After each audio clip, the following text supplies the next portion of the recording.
Ben güçlüyem, güvendeyem, iradeli,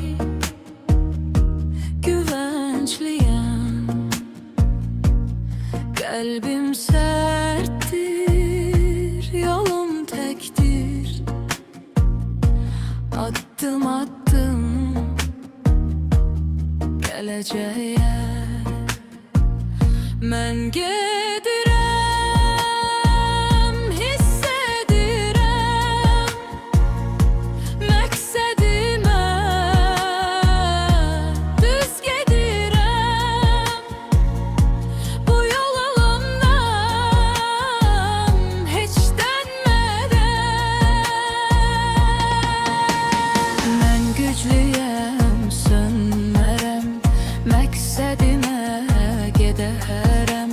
Yolum ağdır, öz yolumdur, bu yoldan ben dönmərəm. Sevda nədir bilirəm, xəyanət istəmirəm. Qəlbim təmiz, niyyətim düz,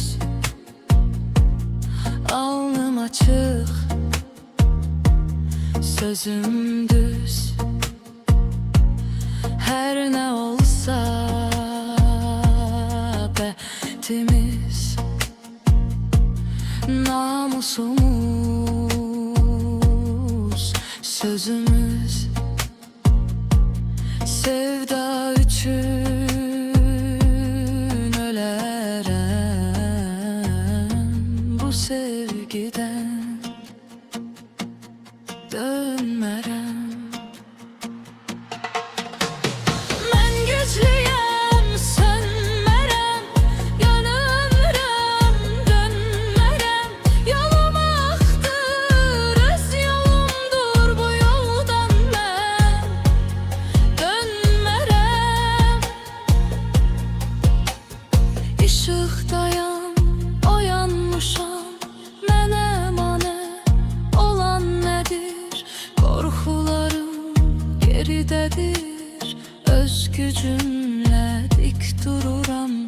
Bu taleyi mən yazıram.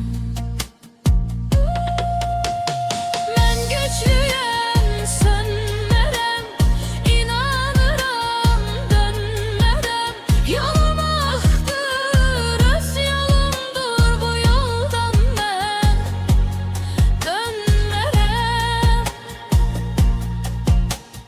Daxilimdə səs danışır, gələcək məni çağırır. Keçmişim toz kimi itir, vaxt gələcək, görəcəklər bu inamım nəyə qadir.